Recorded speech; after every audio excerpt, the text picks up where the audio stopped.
अण्डमव्यक्तसम्भवम् अण्डस्यान्तस्त्रिणे लोकाः सप्तद्वीपा च मेदिनी। ॐ शान्ति शान्ति शान्तिः।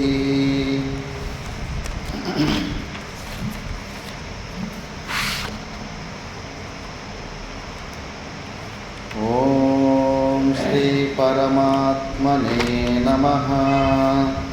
अथ पंचमोऽध्यायः कर्मसन्न्यासयोगः। अर्जुन उवाच सन्न्यासं कर्मणां कृष्ण पुनर्योगं च संशसि यच्छ्रेययेतयोरेकं तन्मे ब्रूहि सुनिश्चितं। श्रीभगवानुवाच सन्न्यासः कर्मयोगश्च निःश्रेयसकरावुभौ तयोस्तु कर्मसन्न्यासात् कर्मयोगो विशिष्यते। ज्ञेयः स नित्यसन्न्यासी यो नाद्वेष्टि न काङ्क्षति। निर्द्वन्द्वो हि महाबाहो सुखं बन्धात् प्रमुच्यते।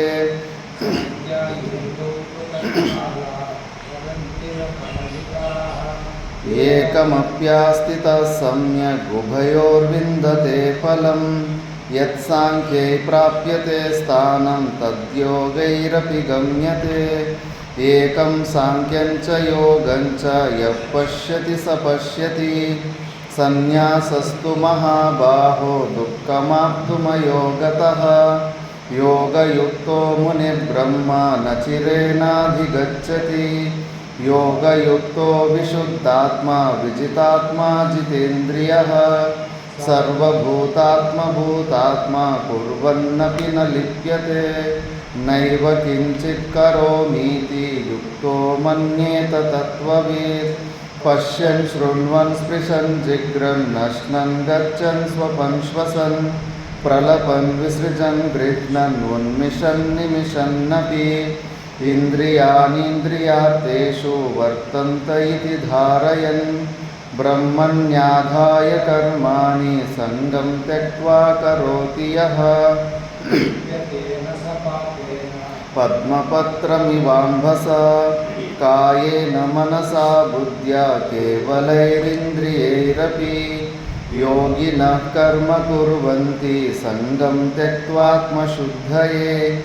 युक्तः कर्मफलं त्यक्त्वा शान्तिमाप्नोति नैष्टिकीम्। अयुक्तः कामकारेण फले सक्तो निबध्यते। सर्वकर्माणि मनसा सन्न्यस्यास्ते सुखं वशी।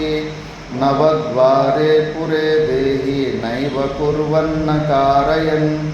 न कर्तृत्वं न कर्माणि लोकस्य सृजति प्रभुः। न कर्मफलसंयोगं स्वभावस्तु प्रवर्तते। न चैव सुकृतं विभुः। अज्ञानेनावृतं ज्ञानं तेन मुह्यन्ति जन्तवः। ज्ञानेन तु तदज्ञानं येषां नाशितमात्मनः। तेषामादित्यवज्ज्ञानं प्रकाशयति तत्परं। तद्बुद्धयस्तदात्मानस्तन्निष्ठास्तत्परायणाः गच्छन्त्य पुनरावृत्तिं ज्ञाननिर्धूतकल्मषाः। विद्याविनयसम्पन्ने ब्राह्मणे गविहस्तिनि सुनिचैव स्वपाके च पण्डिता समदर्शिनः। सर्गो येषां साम्ये स्थितं मनः निर्दोषं हि समं ब्रह्म तस्मात् ब्रह्मणि ते स्थिताः। न प्रहृष्येत् प्रियं प्राप्य नोद्विजेत् प्राप्य चाप्रियं। स्थिरबुद्धिरसम्मूढो ब्रह्मविद् ब्रह्मणि स्थितः। बाह्यस्पर्शेष्वसक्तात्मा विन्दत्यात्मनि यत्सुखं। स ब्रह्मयोगयुक्तात्मा सुखमक्षयमश्नुते। ये हि संस्पर्शजा भोगा दुःखयोनय एव ते। आद्यन्तवन्तः कौन्तेय न तेषु रमते बुधः। शक्नोति हैव यः सोढुं प्राक्शरीरविमोक्षणात्। కామక్రోధోద్భవం వేగం సయుక్తః స సుఖీ నరః తథాంతర్జ్యోతిరేవ యః స యోగి బ్రహ్మనిర్వాణం బ్రహ్మభూతోऽధిగచ్చతి లభంతే బ్రహ్మనిర్వాణం ఋషయః క్షీణకల్మషాః చిన్నద్వైదాయతాత్మానః సర్వభూతహితే రతాః కామక్రోధవియుక్తానాం యతీనాం యతచేతసాం అభితో బ్రహ్మనిర్వాణం వర్తతే విదితాత్మనాం స్పర్శాన్ కృత్వా బహిర్బాహ్యః చక్షుశ్చైవాంతరే భ్రువోః ప్రాణాపానో సమౌ కృత్వా నాసాభ్యంతరచారిణో యదింద్రియం విగతే చాభయక్రోధో యః సదా ముక్త ఏవ సః భోక్తారం యజ్ఞతపసాం సర్వలోకమహేశ్వరం సుహృదం సర్వభూతానాం జ్ఞాత్వా మాం శాంతిమృచ్చతి. ఓం తత్సదితి. శ్రీమద్భగవద్గీతాసు ఉపనిషత్సు బ్రహ్మ విద్యాయాం యోగశాస్త్రే శ్రీకృష్ణార్జున సంవాదే కర్మసన్యాసయోగో నామ పంచమోऽధ్యాయః.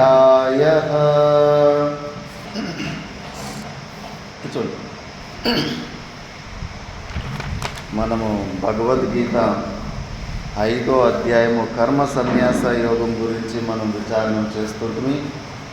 ఇందులో 4వ శ్లోకంకి అక్కడ విచారణ చేస్తుంటుంది.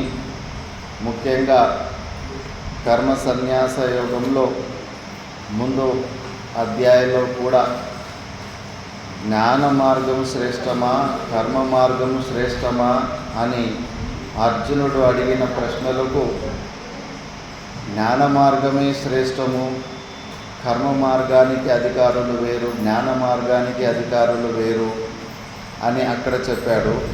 అలా చెబుతూ కృష్ణ పరమాత్ముడు నిష్కామ కర్మయోగము మళ్ళీ ఈ 5వ అధ్యాయంలో మొదటి శ్లోకంలోనే అర్జునుడు అడిగిన ప్రశ్న పైన విచారణ వస్తుంది. సన్యాసం కర్మణాం కృష్ణ పునర్యోగం చ సంచసి యచ్రేయ ఏతయ రోగం తన్మే బ్రూహి సునిశ్చితం.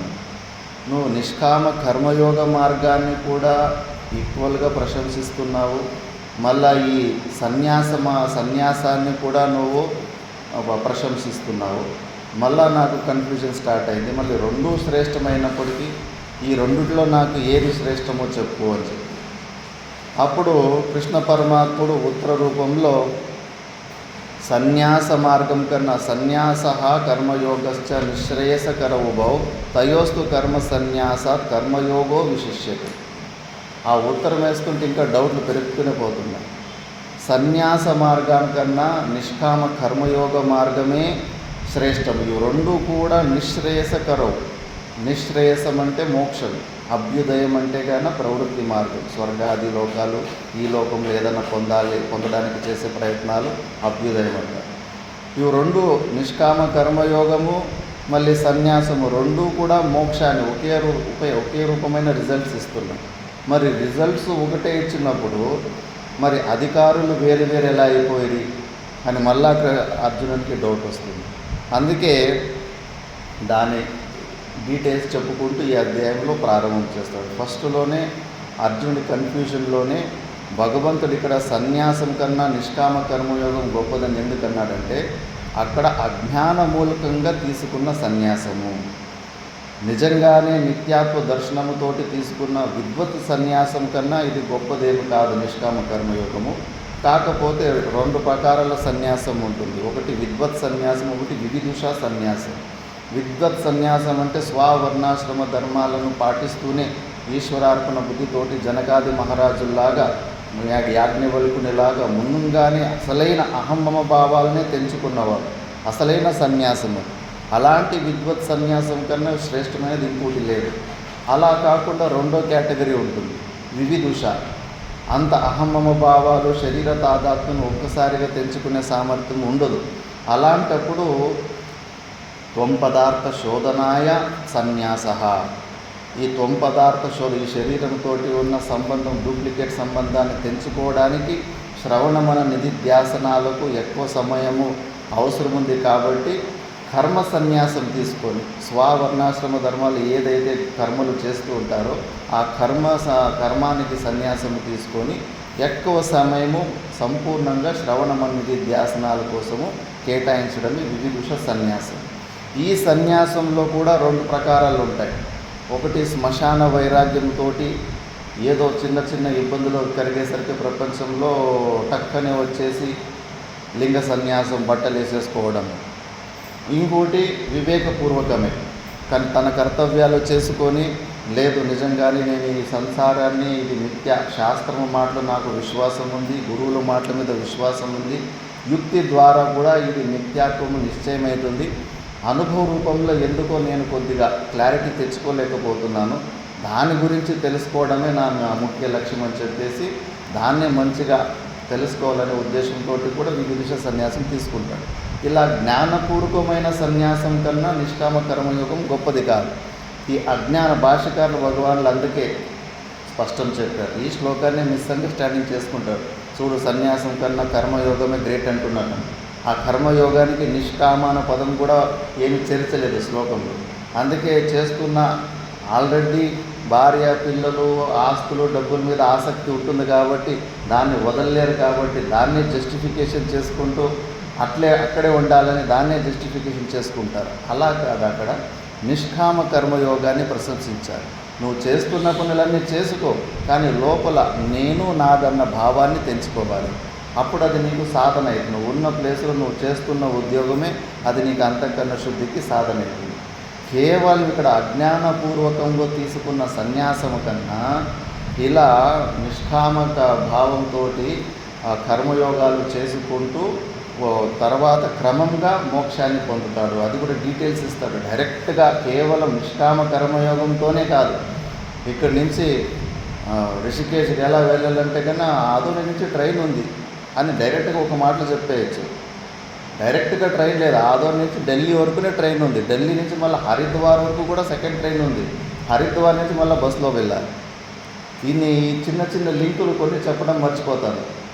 మనం లేదు ట్రైనే సాధన అనుకోకూడదు. ట్రైన్ తర్వాత కూడా ఉంది, మళ్ళీ బస్సు సాధన కూడా ఉంది. అలాగే నిష్కామ కర్మయోగము ద్వారా ఏమవుతుందంటే అంతఃకరణ శుద్ధి కలుగుతుంది. అంతఃకరణ శుద్ధి కలిగిన తర్వాత అందులో గురు శుశ్రూష ఇవన్నీ ఉంటాయి. కాబట్టి ఆ లక్షణాల్లో సాధన చతుష్టయ సంపత్తి లక్షణాల్లో ఆచార్యోపాసనం కూడా ఒక అమానిత్వాది లక్షణం ఉంది. కాబట్టి ఆచార్యుల కృపకు పాత్రుడవుతాడు. కాబట్టి వారి ద్వారా ఉపదేశాన్ని పొంది క్రమంతో మోక్షాన్ని పొందుతాడు. అందుకే నిష్కామ కర్మయోగానికి సన్యాసానికి కూడా ఒకటే ఫలమని చెప్పాడు. ఇప్పుడు దాన్నే డీటెయిల్గా కృష్ణ పరమాత్మ చెప్పుకుంటూ పోతున్నాడు. ఇలాంటి అజ్ఞానపూర్వకంతో తమో గుణముతోటి చేసిన సన్యాసాన్ని, ఎస్కేపిస్ట్ మెంటాలిటీతోటి కర్మలను ఎవరైతే వదులుతూ ఉంటారో అలాంటి వాడికన్నా సూక్ష్మ బుద్ధి లేదు, గ్రహణ శక్తి కొద్దిగా తక్కువ ఉంది, డైరెక్ట్గా శ్రవణమని ధ్యాసనాలకు అధికారిత్వం పొందలేకపోతున్నాడు. అలాంటప్పుడు ఏముంది, ఈశ్వరార్పణ బుద్ధితోటి అహం మమ భావాలను వదిలిపెట్టి సేవ చేసుకుంటూ పోతూ ఉంటే చాలు. తర్వాత దదామితే బుద్ధి యోగం అని మాట ఇచ్చాడు. సంపూర్ణ శరణ నాకే శరణాగతే, నన్ను నా ఉద్దేశంలోనే ఏ కర్మలు చేసినా, ఏ గుణచింతనం, ఉపాసన, భక్తి చేసినా కూడా వాళ్ళకి నేను ఆ బుద్ధి యోగాన్ని ఇస్తానని నిన్నే చెప్పాను కదా. తోటకాచార్యుడు ఎంత మందబుద్ధి అయినప్పటికీ కూడా భాష్యకార భగవాన్ల ఆ శక్తిని దారబోస్తే ఆ శ్లోకం చెప్పుకుంటూనే వచ్చాడు. శ్లోక రచనలు చేసుకొని పాడుకుంటూ వచ్చేసాడు. అలాంటి ఒకటి కాదు, కొన్ని 1000 సందర్భాలు ఉన్నాయి. గురుదేవునికి ఆ పరమాత్మనికి మందబుద్ధి అయిన వాటిలో కూడా అంతటి తీక్ష్ణ బుద్ధి ఇచ్చేంత సామర్థ్యం ఉంటుంది. కాబట్టి ఈ రూపంలో నిష్కామ కర్మయోగం చేసుకోవడమే చాలా శ్రేష్టమని చెప్పాడు భగవంతుడు. మళ్ళా కొంతమంది జ్ఞాన మార్గము, ఈ నిష్కామ కర్మ మార్గము వేరు అని అనుకుంటారంట. శుష్క వేదాంతి పృథక్ బాలాహ ప్రవదంతి. అలాంటి వాళ్ళని కృష్ణ పరమాత్ముడు చైల్డ్ అంటున్నాడు.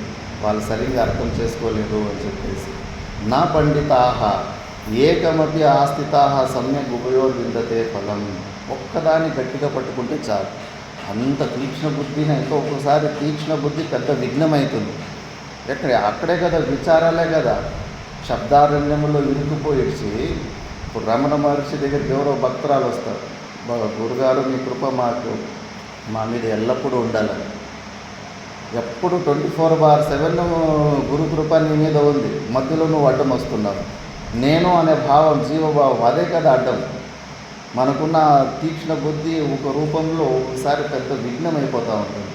కాబట్టి గురువుల ఆజ్ఞకు, భగవంతుడికి ఇష్ట ప్రకారంగా మనం నిష్కామ కర్మయోగం చేసుకుంటూ పోతూ ఉంటే తప్పకుండా ఒకరోజు ఆ ఊహాపోహ విచక్షణత్వం బుద్ధిలో మనకు వస్తుంది. అది వచ్చిన తర్వాత మళ్ళా ఒక్కసారి కొద్ది సెకండ్లు రామకృష్ణ పరమహంసలకు 1.5 రోజులు అయిపోయింది. ఆయనకు బోధ చేసిన తోతాపురికి 40 సంవత్సరాలు పట్టింది. తీక్ష్ణమైన బుద్ధి ఉన్నాం. రామకృష్ణ పరమహంసలకి ఉపాసన ద్వారా మొత్తము మైండ్ అంతా సింగిల్ పాయింట్లో ఫోకస్ చేసి పెట్టుకున్నాడు. ఒక కాలికది ఆ ఒక్క పాయింట్ని నాకౌట్ చేపించేశాడు వాళ్ళ గురువు. అంత ఈజీ అయిపోయింది పని. తీక్ష్ణ బుద్ధి ఉన్న ఆయనకి 40 సంవత్సరాలు పట్టింది. కేవలము ఉపాసన ద్వారా ఒక్క చోట మైండ్ ఫిక్స్ చేసినట్టు అంత ఈజీ అయ్యింది. అలాగే నిష్కామ కర్మయోగం కూడా చేసుకుంటూ ఉంటే తప్పకుండా ఆ మోక్షాన్ని పొందుతారు అని. దాన్ని ఇప్పుడు మనం భాష్యం చూసుకోవాల. దీన్ని కొద్దిగా ఉచ్చారణ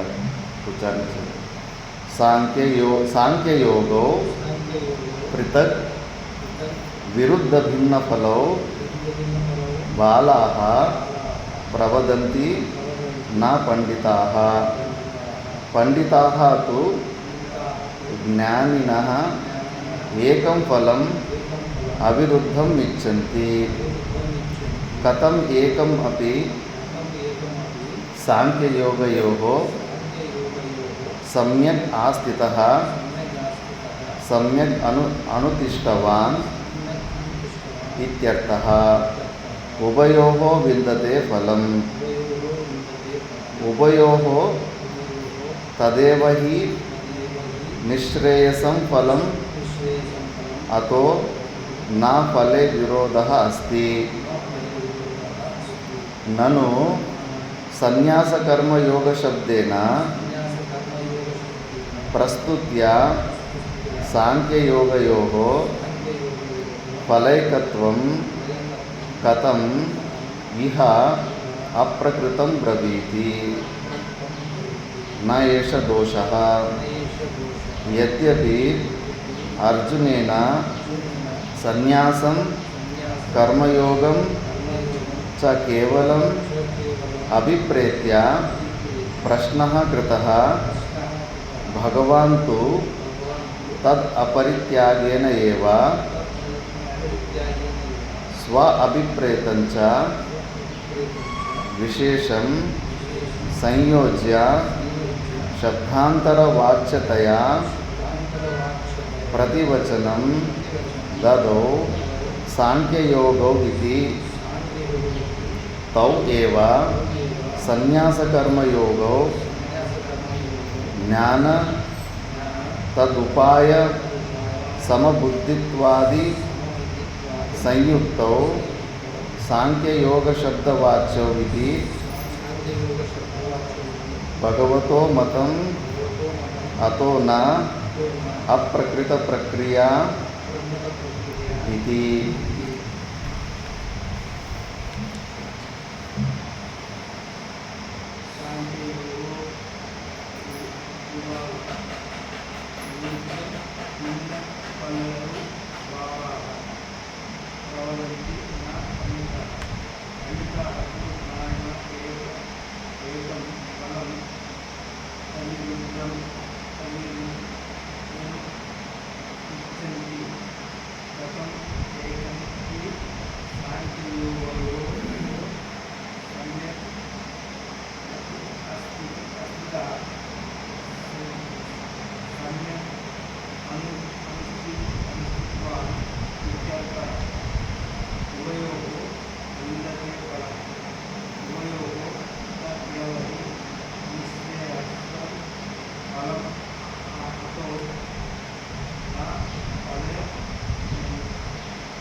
స్వాభిప్రేతం చ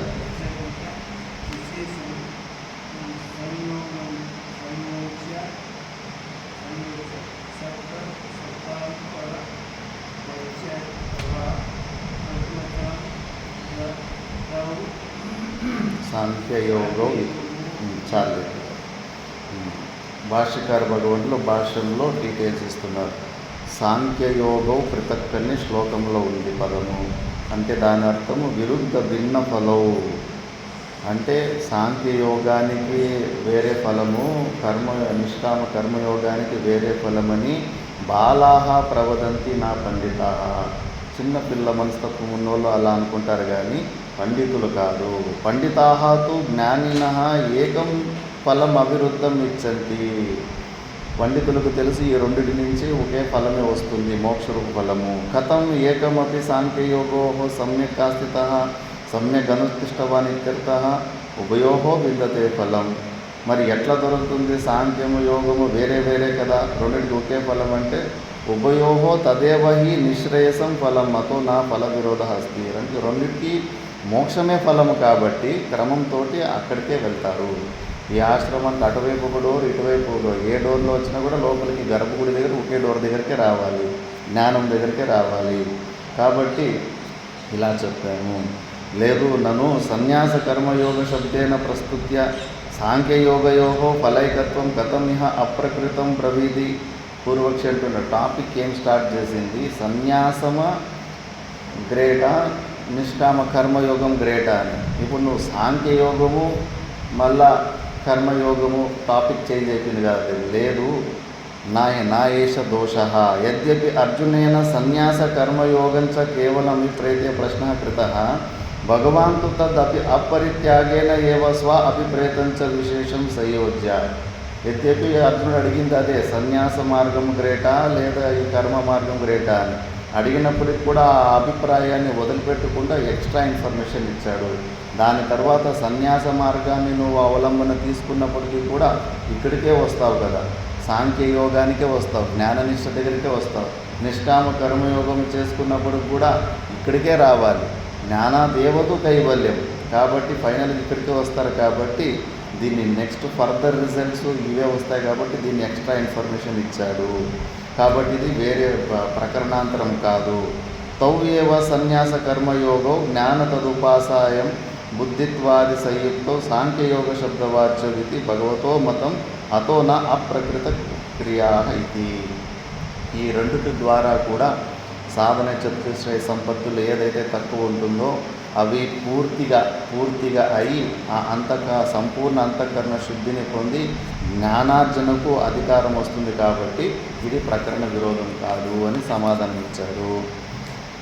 ఏకస్యాపి సమ్యక్ అనుష్ఠానాత్ కథం ఉభయోహో ఫలం విందతే ఇది ఉచ్యతే. ఒక్కదాన్ని కూడా రెండు కాకుండా ఏదైనా ఒక్కదాన్ని మరి మనం పాటిస్తే కూడా మరి అది తప్పకుండా మనకు ఆ రిజల్ట్ వస్తుందని ఎట్లా చెప్తున్నారు అంటే కనుక నెక్స్ట్ శ్లోకంలో చెప్తా ఉన్నారు. యత్సాంఖ్యై ప్రాప్యతే స్థానం తద్యోగైరపి గమ్యతే ఏకం సాంఖ్యం చ యోగం చ యపశ్యతి స పశ్యతి. యత్సాంఖ్యై ప్రాప్యతే స్థానం తద్యోగైరపి గమ్యతే ఏకం సాంఖ్యం చ యోగం చ యపశ్యతి స పశ్యతి.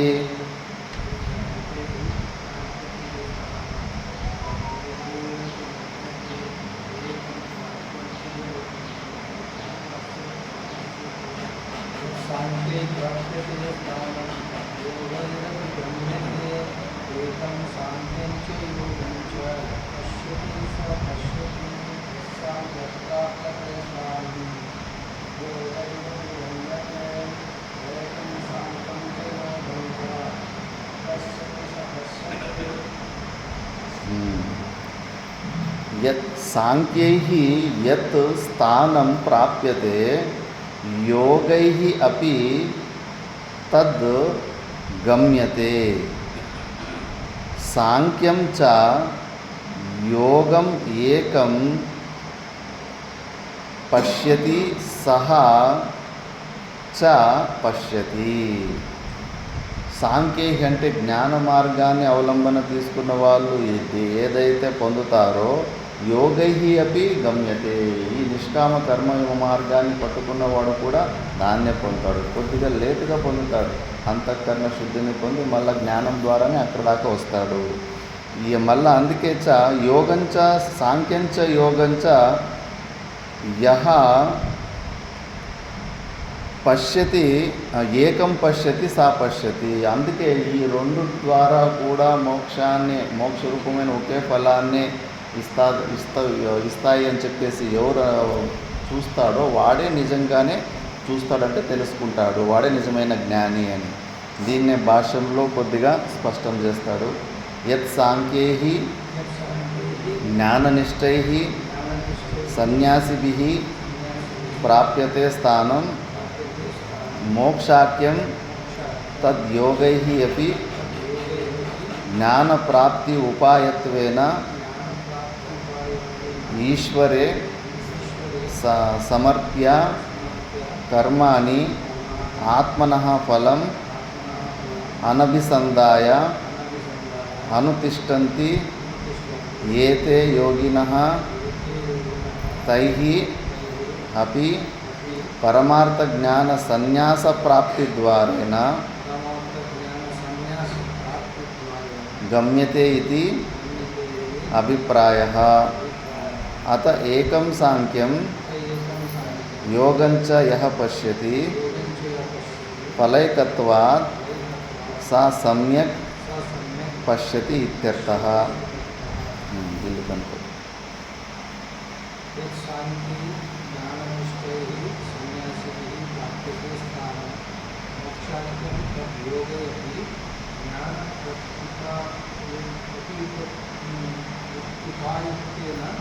ఈశ్వరే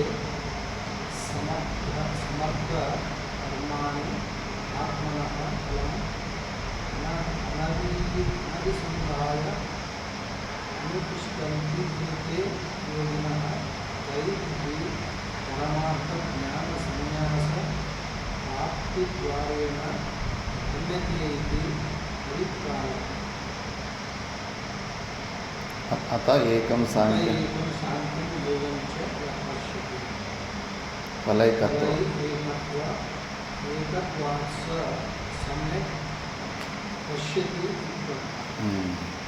యత్ సాంఖ్య అంటే జ్ఞాననిష్టై. జ్ఞాననిష్టంలో పూర్వజన్మలోనే కొన్ని సాధనలు చేసుకో ఉంటారు. ఆ వాసనలు ఉంటాయి. వాళ్ళ బుద్ధి కూడా ఎంత తీక్షణం ఉంటుందంటే చిన్న వయసులోనే అద్వైత సిద్ధాంతాన్ని విన్న వెంబట దాన్ని ఓకే అని ముద్ర వేసేసి దానికి అంత ఇష్టంగా దాన్ని వినడానికి స్టార్ట్ చేస్తారు. దత్తాత్రేయ భగవాన్లే చెప్పారు, ఈశ్వర కృపాదేవా పుంసాం అద్వైత వాసన మహాభయ పరిత్రాణత్వాత్ ముముక్షోహు అని. ఆ అద్వైత వాసన ఈశ్వరుని కృపే అని చెప్పేసి. ఎందుకంటే ఇప్పుడు ప్రారంభ వేగంలో కొట్టుకుపోతున్నాం మనం. ఎలా అంటే నదిలో పెద్ద చెట్టు అయినా కూడా మధ్యలో అక్కడ పడిపోయిందంటే దాని కంట్రోల్ ఉండదు. నీళ్ళు ఎటు పోతూ ఉంటే అటు కొట్టుకుపోతూ ఉంటుంది. ఈ ప్రారంభ వేగాన్ని చూస్తే కన్నా ఒక్కసారి మనం తప్పుడు పనులు చేసే శాస్త్ర నిషిద్ధ కర్మలు చేసే మనస్తత్వం ఉంటే కన్నా దానివల్ల ఎక్కువ పాపాలు చేస్తూ ఉంటాం. ఆ పాపాలు చేయడం వల్ల ఆ స్వభావము ఎక్కువైపోతుంది. ఆ స్వభావము ఆ వాసనలో ఆ సంస్కారం వల్ల ఇంకో జన్మ వస్తే మళ్ళీ ఇంకొంచెం పాపాలు చేసుకుంటారు. అంతకంత సోపాన పంతో పతితో యత అని మెట్లలో ఒక బాల పడింది అనుకోండి, పైన నుంచి ఒక ఫస్ట్ మెట్ల పడి నుంచి రెండో మెట్టుకి మెల్లగా పడుతుంది. రెండో మెట్టు నుంచి మళ్ళీ కింద పడుతుంది. 2-3 మెట్లు దాటుకొని పెడుతుంది. నెక్స్ట్ స్టెప్ 10-15 మెట్లు దాటుకొని టక్కని ఒకసారి ఫాస్ట్గా కిందకి పోతుంది.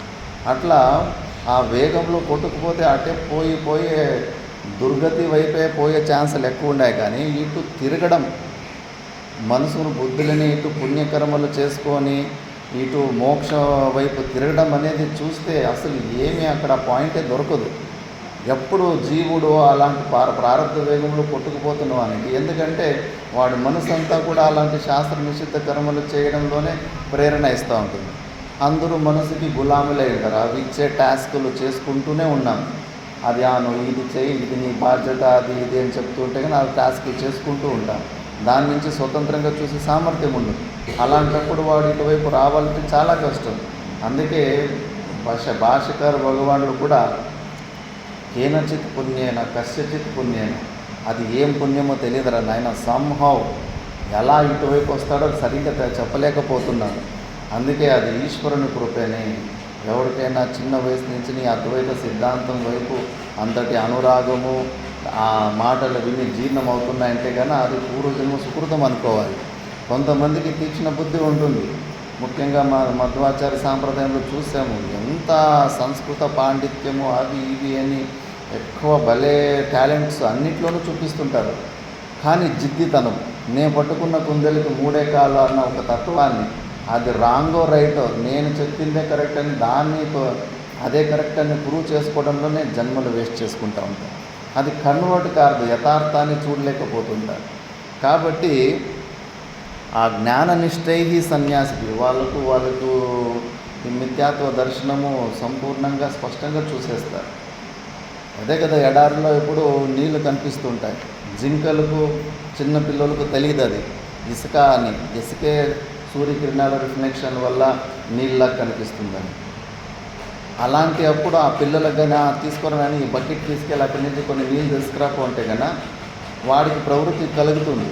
ఎందుకంటే వాడు అది ఆ నీళ్లు సత్యమని భావించి ఉంటాడు. కాబట్టి అలాంటి వాడికి శాస్త్రము నువ్వు పో, అక్కడ నీళ్ళు ఉండే బకెట్ తీసుకురాకుంటే కన్నా వాడి చేతిలో ప్రవృత్తి కర్మ చేయగలుగుతుంది.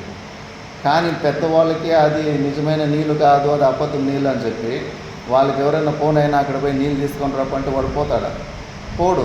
ఎందుకంటే అది స్పష్టంగా వాడికి అది లేదు, అది మిథ్య అనేది నిశ్చయం అయిపోయింది. అలాగే ఈ ప్రపంచాన్ని కూడా ఇది మిథ్యా అని నిశ్చయం ఎవరికైతే అయిపోయి ఉంటుందో, జనన మరణ చక్రాల నుంచి బయటపడాలని, మోక్షాన్ని పొందాలని, ఈ శరీర తాదాత్మ్యం పెంచుకోవాలని ఆ చిన్న వయసులోనే పూర్వజన్మ సుకృతం వల్ల ఎవరైతే తెలుసుకుంటాడో వాడికి శాస్త్రము ప్రవృత్తి మార్గంలో విధానం చెప్పినా కూడా వాడు చేయలేడు. వాడికి అక్కడ మిథ్యా అతను కనిపిస్తూ ఉండదు ఈ ప్రపంచం. అతను ప్రవృత్తి కర్మల్లో పాల్గొనలేకపోతాడు.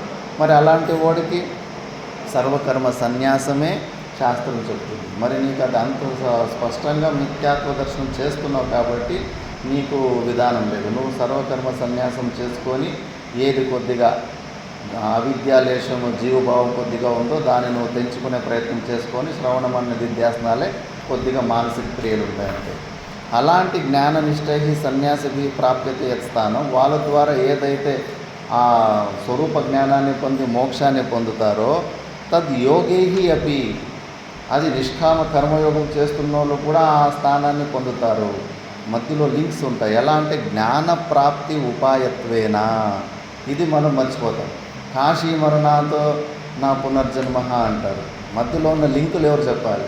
కాశీలో నియమానుసారంగా రోజు శివలింగానికి అభిషేకం చేసుకొని శరీరం వదిలిపెట్టిన తర్వాత అక్కడ కాలభైరవుడు సూక్ష్మ శరీరానికి కొన్ని క్షణాల్లో అతను చేసిన పాపాలకన్నీ దండాన్ని విధించి పనిష్మెంట్ ఇచ్చేసి తారక మంత్రము ద్వారా జ్ఞానోపదేశము ద్వారా అతనిని మోక్షము ఎక్కిస్తాడు. ఆ స్టెప్ చెప్పరు, డైరెక్ట్గా అంతే. కాశీకి పోయి చచ్చిపోతే మళ్ళీ పునర్జన్మ ఉండదు అంటారు. మరి అది శాస్త్రం మాటకు విరుద్ధం అయిపోతుంది. రితే జ్ఞానం నా మోక్ష అని శాస్త్రం ఉంటుంది. కాబట్టి ఆ లింకులు మధ్యలో ఉన్న లింకులు ఎక్స్ప్లెయిన్ చేయదు. ఇప్పుడు కూడా అంతే. నిష్కామ కర్మయోగంతో మోక్షం అంటే ఎలా అంటే జ్ఞానప్రాప్తి ఉపాయత్వేనా. నిష్కామ కర్మయోగం చేస్తే కానీ నీకు అంతఃకరణ శుద్ధిని వచ్చి తర్వాత అప్పుడు తత్వమసి అని కొద్దిగా ఎవరైతే చెప్తారో ఆ ఒక క్షణంలోనే ఆ జ్ఞానం అంటుకొని అలా వాడు కూడా ఈశ్వరే సమర్ప్య కర్మాని ఆత్మనః ఫలం. ఎవరైతే ఈశ్వరుని సంపూర్ణం ఈశ్వరునికి సమర్పణ చేసేసి ఉంటాడు, అసలు నాది ఏమీ లేదు, నేను భార్య పిల్లల కోసం కూడా కష్టపడుతుంటే అది నాకు భగవంతుడు ఇచ్చిన డ్యూటీ. అది పూర్వజన్మలో నేను పుణ్యకర్మలు పాపకర్మలు చేసుకున్నాను, రుణాను ఇంతమందికి ఇచ్చి పుచ్చుకునే అప్పు ఉంది, నా భార్య పిల్లలకు నేను అప్పు ఉన్నాను, ఆ ఇచ్చి పుచ్చుకునే అన్ని రోజులు రుణం ఉన్నంతసేపు మేము కలిసి ఉండాలి, భగవంతుడు ఇచ్చిన బాధ్యత. నేను చేసుకున్న పుణ్యపాప కర్మలకు భగవంతుడు ఇచ్చిన బాధ్యత, భగవంతుడు ఇచ్చిన డ్యూటీ అనే భావంతో డ్యూటీ ఓరియంటెడ్గా ఎవరైతే చేస్తూ ఉంటారో, మళ్ళీ నేను పిల్లల్ని ఎందుకు సాకాలి అంటే కన్నా నేను వయసు అయిన తర్వాత నన్ను వాళ్ళు సాకుతారని రిజల్ట్ ఎక్స్పెక్టేషన్ తోటి సాకకూడదు. కేవలం డ్యూటీ చేస్తూ పోతూ ఉండాలంతే. అది మళ్ళీ వాళ్ళ ఇష్టం అంతే. అది వాళ్ళకు డ్యూటీ ఉంటుంది. కొడుకుకు కూతురుకు ఏం డ్యూటీ అంటే వాళ్ళ డ్యూటీలు వాళ్ళు చేసుకుంటారు. మనం రిజల్ట్లు మాత్రము ఫలాపేక్షతోటి మాత్రం కర్మలు చేయకూడదు. అవి బంధనానికి కారణమవుతాయి. చేస్తున్న అలాంటివే నిష్కామ భావంతో ఎవరైతే చేస్తూ ఉంటాడో ఈశ్వరే సమర్ప్య అనభిసంధాయ అనుతిష్టంతి ఏతే యోగినః తైహి అపి వాళ్ళు కూడా పరమార్థ జ్ఞాన సన్యాస ప్రాప్తి ద్వారేణ వాళ్ళు కూడా మళ్ళీ సన్యాసం పొందుతారు. ఎందుకంటే నిష్కామ కర్మయోగం అంటే శాలరీ లెస్ జాబ్, ఆల్మోస్ట్ వదిలిపెట్టేదే. మళ్ళీ మనము కర్తృత్వ భావంతో చేసేది ఇట్లా పట్టుకునే పనే చేస్తాం. పరిగ్రహమే. ఏ దేనైనా కానీ గ్రహించడం, పట్టుకోవడమే. నిష్కామ కర్మయోగం అంటే వదులుకోవడమే. అన్ని ఎక్స్పెక్టేషన్లు కూడా వదులుకోండి, ఎక్స్పెక్టేషన్ లేకుండా కర్మలు చేయడమే. అప్పటికే అలవాటు అయిపోయింటుంది. మరి త్యాగేన ఏకే అమృతత్వ మానుషు నకర్మణ ప్రజయ ధనేన త్యాగేన ఏకే అమృతత్వ మానుషు. ఆ వదిలిపెట్టడం ఎప్పుడు నువ్వు నేర్చుకుంటావో ఇంక అయిపోయా. మనం పొందాల్సినది ఆల్రెడీ మనం అదే అయ్యి ఉన్నాం. ఈ శరీరంతో ఉన్న డూప్లికేట్ సంబంధాన్ని వదులుకోవాలి. దాన్ని వదులుకోవాలంటే బయట ఉన్న అసలు ఈ శరీరానికి బయట ఉన్న కాడ వాల్యూని కట్ చేసుకోవాలి కదా. బయట ఉన్న వస్తువుల్లోనే ఇంకా మమకారం లేదు. పుత్రో నష్ట అహం నష్ట. ఇల్లు కాలిపోయింది అనే వార్త వస్తే ప్రాణం కోల్పోయిన వాళ్ళు ఉన్నారు. మన భక్తుల్లోనే ఒకరు సైటు బెంగళూరులోనే ఒక 40 లక్షల సైటు వేరే రిజిస్ట్రేషన్, ఒకే సైట్ని 5-6 మందికి రిజిస్ట్రేషన్ చేసుకొని వేరే దేశాలకు పారిపోయినారు. అది డూప్లికేట్ అయి మోసపోయాము ఇంత సైట్ అని వార్త తెలుసుకుంటేనే రక్తము నోట్ల నుంచి బయటకు వచ్చింది. అంటే మన శరీరానికి బయట ఉన్న వస్తువుల్లోనే అంత మమకారం, తాదాత్మ్యము, అంతఃకరణం అంత వ్యాపకం ఉన్నప్పుడు అవి మనకు ఎప్పుడైనా కానీ మనకు ఇబ్బంది కలిగిస్తాయి. దాని వియోగం కలిగినప్పుడంతా మనకి దుఃఖమే ఉంటుంది. అలా కాకుండా ఈ ఈశ్వరార్పణ బుద్ధితోటి ముందు నుంచినే ఏ ఎక్స్పెక్టేషన్ లేదు, అసలు నాది కానే కాదు, భగవంతుని డ్యూటీ చేస్తున్నాను అంతే అనే భావంతో అహం మమ భావాలని లేకుండా కొన్ని రోజులు అలవాటు చేసుకుంటే ఆటోమేటిక్గా వాడు ఆ త్యాగంతో ఎప్పుడు చేస్తూ ఉన్నప్పుడు అతనికి అర్థమైపోతుంది ప్రయోజనం అనుద్దిశ్య మందోపి నా ప్రవర్తతే అని. అప్పుడు తనకు ఇంకా ఈ జ్ఞానానికి అధికారి అవుతాడు. అప్పుడు జ్ఞానాన్ని పొందిన తర్వాత అతడు కూడా మోక్షాన్ని పొందుతాడు. అత ఏకం సాంఖ్యం యోగం చేహ పశ్యతి ఫలైకత్వాత్ సమ్యక్ పశ్యతి ఇత్యర్థః.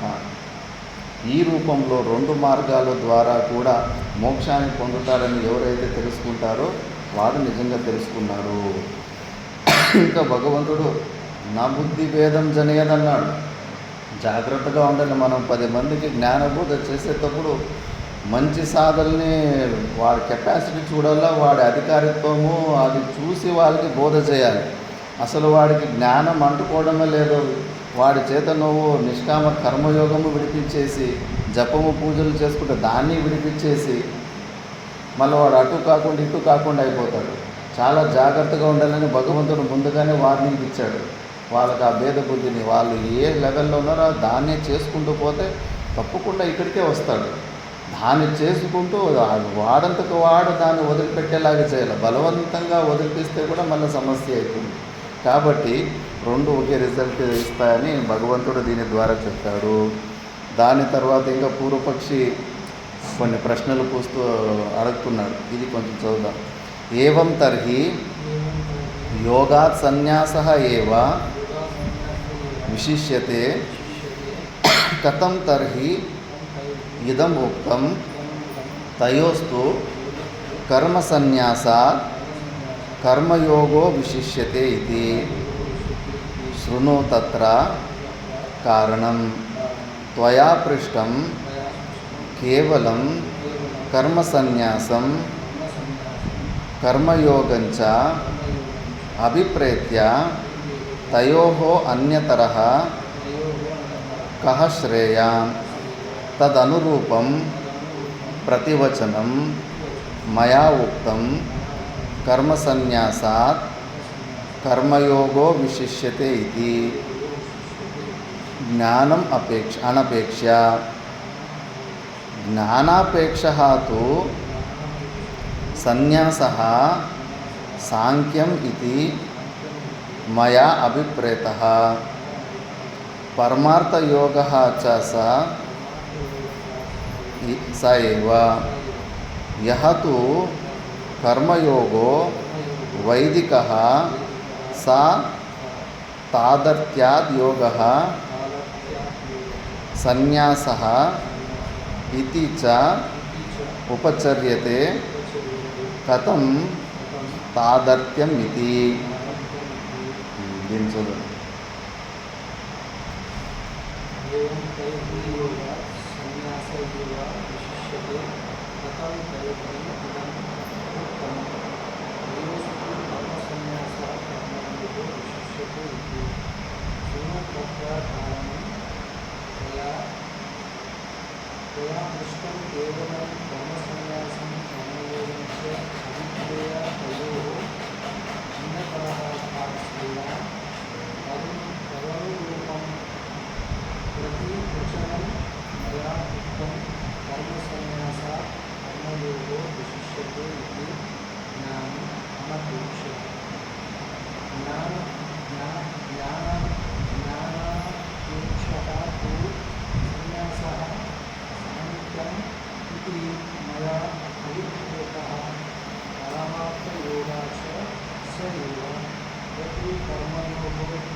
పూర్వపక్షి ప్రశ్న అడుగుతున్నాడు.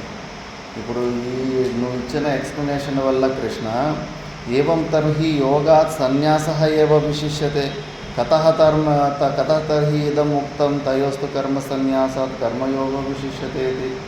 నువ్వు చెప్పిన దానితో ఫైనల్గా అక్కడికి ఏదో ఒక రోజు అహమమ భావాలతో పాటు అన్నిటినీ వదిలిపెడితేనే వాడు మోక్షం వస్తుంది. ఇందులో కర్మ సన్యాసమే గ్రేట్ అని ఒక నిరూపణ అవుతా ఉంది.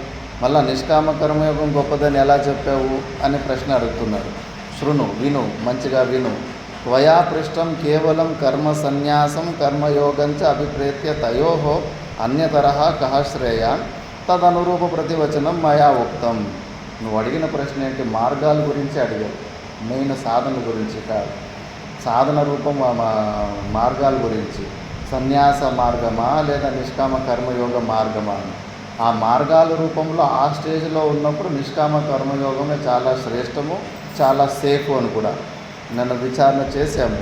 ఎందుకంటే ఇప్పుడు వివిధిష సన్యాసంలో తెలుసుకోవాలనే ఉద్దేశంతో సన్యాసము తీసుకున్న సన్యాసికి నియమాలు, ప్రస్తుత ఆశ్రమ నియమాలే చాలా కఠినంగా ఉంటాయి. బ్రహ్మచర్యం పాటించాలి ఆశ్రమాల్లో. మళ్ళీ ఉదయం కొన్ని ఆశ్రమాలు, మేము చదువుకున్న ఆశ్రమంలో 4:55 నిమిషాలకు ఉదయము గుడిలో ఉండాలి. ఉదయం 1.5 గంటల సేపు హారతి ఉంటాయి. అవి మళ్ళా 5 క్లాసులు, 6 నుంచి 6:30కి కొద్దిగా బ్రేక్ఫాస్ట్కి చాయ్, కొద్దిగా అల్పారం తీసుకోవచ్చు. మళ్ళీ ఉదయం 2 క్లాసులు ఉంటాయి, 7 నుంచి 8, 8 నుంచి 9కి. మళ్ళీ 1 గంట సేపు ఏదో ఒకటి రొట్టెలు చేసే సేవనో కూరగాయలు కట్ చేసేదో గంట సేపు కంపల్సరీ సేవ ఉంటుంది. దాని తర్వాత 11:30కి భోజనము గంట కొడతారు. భోజనం తిని ఇంకంతా రూమ్కి వచ్చేసరికి 12:30, 1 గంట ఉంటుంది. 20 నుంచి 1 అవర్ ఏమైనా రెస్ట్ తీసుకోవచ్చు. మళ్ళీ 2 నుంచి 5 వరకు 3 క్లాసులు ఉంటాయి. మళ్ళీ 5 గంటలకే తర్వాత మళ్ళీ ఏదన్నా సాయంత్రం భోజనానికి రొట్టెలు చేసే సేవ లేదో కూరగాయలు కట్టించే సేవ అందరూ చేయాల్సి ఉంటుంది. మళ్ళీ గంగా స్నానం చేసుకోవడం కొద్దిగా సమయం ఉంటుంది. మళ్ళీ ఈవినింగ్ హారతి రెడీ. ఈవినింగ్ హారతి మళ్ళీ 1.5 గంటల సేపు ఉంటుంది. ఆ హారతి అయ్యేలోపు 8 గంటలు, 7:30, 8 గంటలు అవుతుంది. మళ్ళీ భోజనం చేసుకుని రూమ్కి వచ్చేసరికి 9 అయిపోతుంది. 9కి కరెక్ట్గా కొనుక్కుంటే ఉదయం 3 గంటలకు లేవగలుగుతాం. 3 నుంచి 9 వరకు ఫుల్ ప్యాక్ ఉంటుంది. అంతటి టైట్ దినచర్య అంటే ఇంతటి సాధనను కరెక్ట్గా చేసుకుంటూ ఉంటే వివిధిష సన్యాసంలో గడ్డకెక్కుతావు. మరి అంత షెడ్యూల్ కన్నా ఇళ్లలో ఉండి ఏదైతే మనము ఉద్యోగాలు, వ్యాపారాలు చేసుకుంటున్నామో అందులో లోపల భావనలు కొన్ని తొలగించుకుంటే ఈశ్వరార్పణ బుద్ధిని పెంచుకుంటే ఎంత ఈజీగా ఉంది. మళ్ళా అక్కడికే అంతకన్నా శుద్ధినే పొందుతారు కదా. కాబట్టి దానికన్నా ఈ నిష్కామ కర్మయోగము ముందు చెప్పాడు. అనాయాసము తక్కువ, మనమున్న చేస్తున్న వృత్తుల్లోనే దాన్నే అహంభావాలు వదిలిపెట్టుకొని చేసుకోవడంలోనే అనాయాసం తక్కువ ఉంది. ఈ మార్గంలో నువ్వు అర్హత లేకుండా సన్యాసం తీసుకుంటే మరి ఇంత టైట్ షెడ్యూల్ నువ్వు దినచర్యను పాటిస్తే గడ్డకెక్కుతావు, లేదంటే కన్నా నరకానికి కూడా పోతావు. పరాన్నము తింటే కన్నా రుణానుబంధం ఎక్కడైనా కానీ రుణం అయిపోతావు. కాబట్టి ఈ ఉద్దేశంలో పెట్టుకొని నేను అలాంటి సన్యాసం కన్నా నిష్కామ కర్మయోగమే శ్రేష్టమన్నాను, కానీ జ్ఞానపూర్వకమైన సన్యాసంకి కాదు. దాన్ని అంటూ తదనురూప ప్రతివచనం మయా ఉక్తం కర్మ సన్యాసాత్ కర్మయోగో విశిష్యతే ఇది జ్ఞానం అపేక్ష. జ్ఞానాపేక్ష తు సన్యాస సాంఖ్యమితి మయా అభిప్రేత. లేకిన్ జ్ఞానంతో ఈ ప్రపంచాన్ని నిత్యాత్వ దర్శనం చూసిన వాడికి, అసలు కర్తృత్వ భావాన్ని డైల్యూట్ చేసుకున్న వాడికి ఏ ప్రేరణ కూడా కలగదు, కుతూహలమే క్యూరియాసిటీ కూడా ఉండదు. కాబట్టి అలాంటి వివేకపూర్వకమైన కర్మ సన్యాసము ఏదైతే ఉందో అది పరమార్థ యోగ స ఏవ, అది సాక్షాత్ జ్ఞానమే అనుకోవాలి. అది యహతు కర్మయోగో వైదిక సా తాదర్థ్యయోగ సన్యాస ఇది చ ఉపచర్యతే కథం తాదర్థ్యమితి ఉచ్యతే. అలాంటి సన్యాసం గురించి నేను మాట్లాడేది. అలాంటి సన్యాసం నువ్వు చెప్పినట్టుగా అలాంటి సన్యాసము నిష్కామ కర్మయోగం కన్నా శ్రేష్టమే అని దాన్ని నెక్స్ట్ శ్లోకంలో కొద్దిగా క్లారిటీ ఇస్తున్నాడు. సన్యాసస్తు మహాబాహో దుఃఖమాప్తుమయోగతః యోగయుక్తో మునిర్బ్రహ్మ నచిరేనాధిగచ్చతి. సన్యాసస్తు మహాబాహో దుఃఖమాప్తుమయోగతః యోగయుక్తో మునిర్బ్రహ్మ నచిరేనాధిగచ్చతి.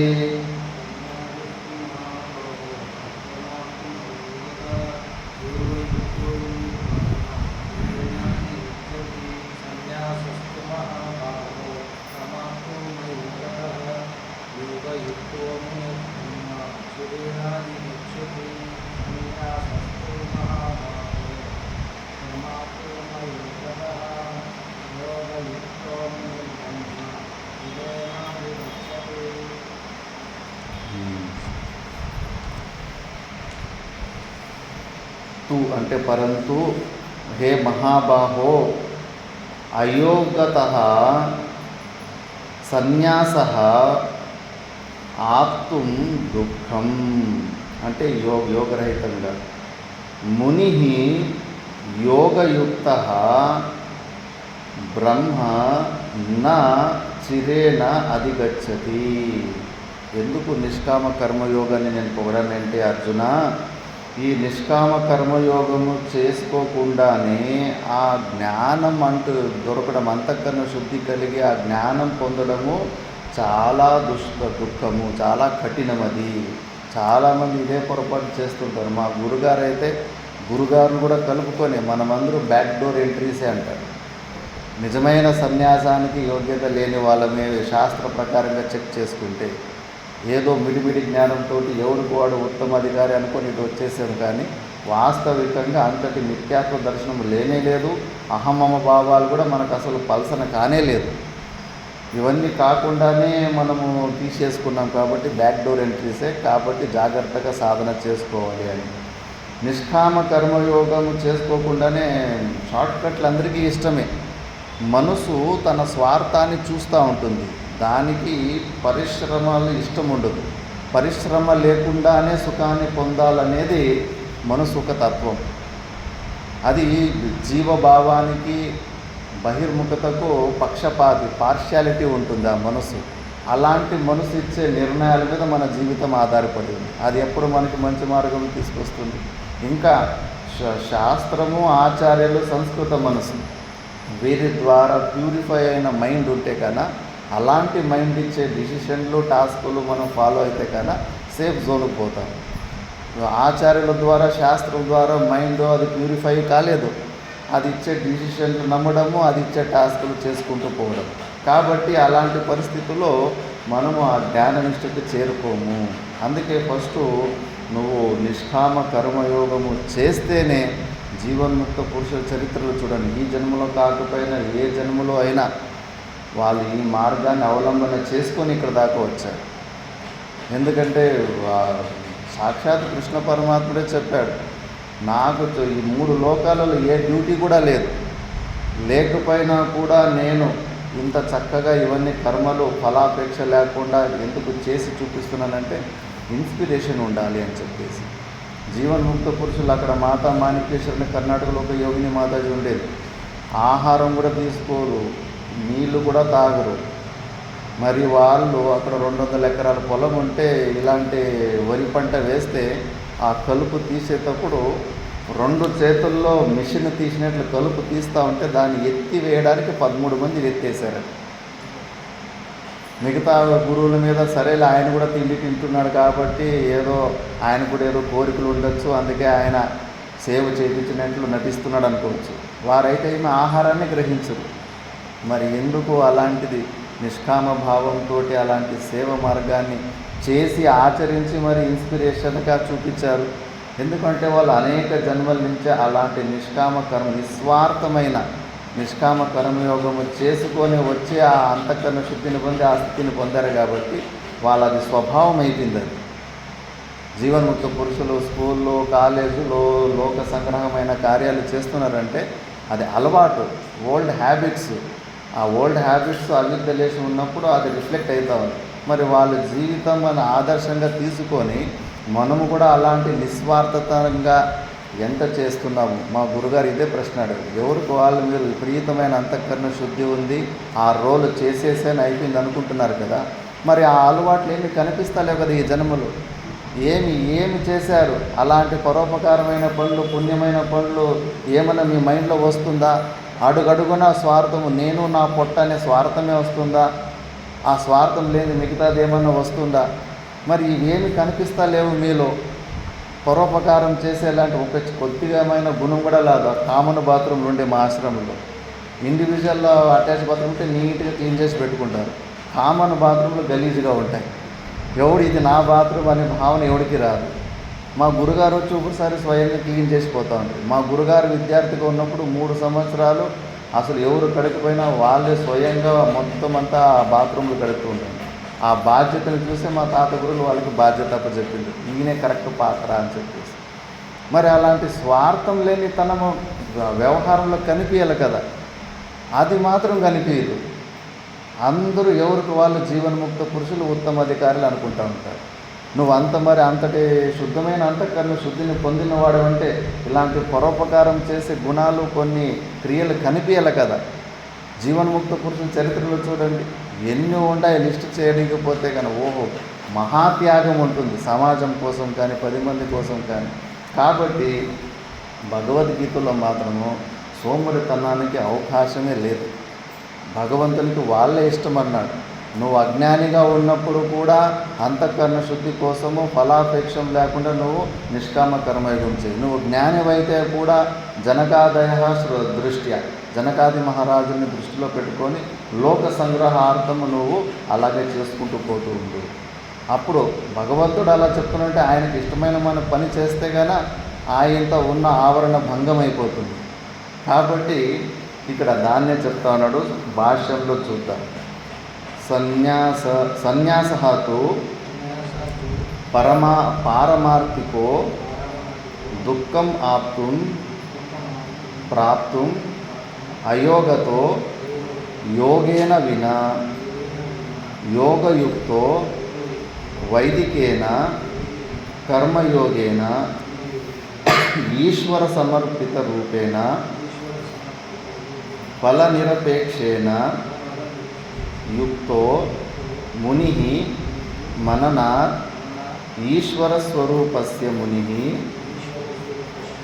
బ్రహ్మ పరమాత్మజ్ఞానలక్షణత్వాత్ ప్రకృతః సన్యాసో బ్రహ్మ ఉచ్యతే. న్యాస ఇతి బ్రహ్మ, బ్రహ్మ హి పరః. इति श्रुतेः ब्रह्म परमार्थसन्न्यासं परमात्मज्ञाननिष्ठालक्षणं न चिरेण क्षिप्रमेव अधिगच्छति प्राप्नोति अतो मया उक्तं कर्मयोगो विशिष्यते इति. ಚೆನ್ನಾಗಿರುತ್ತೆ.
విశిష్యతే.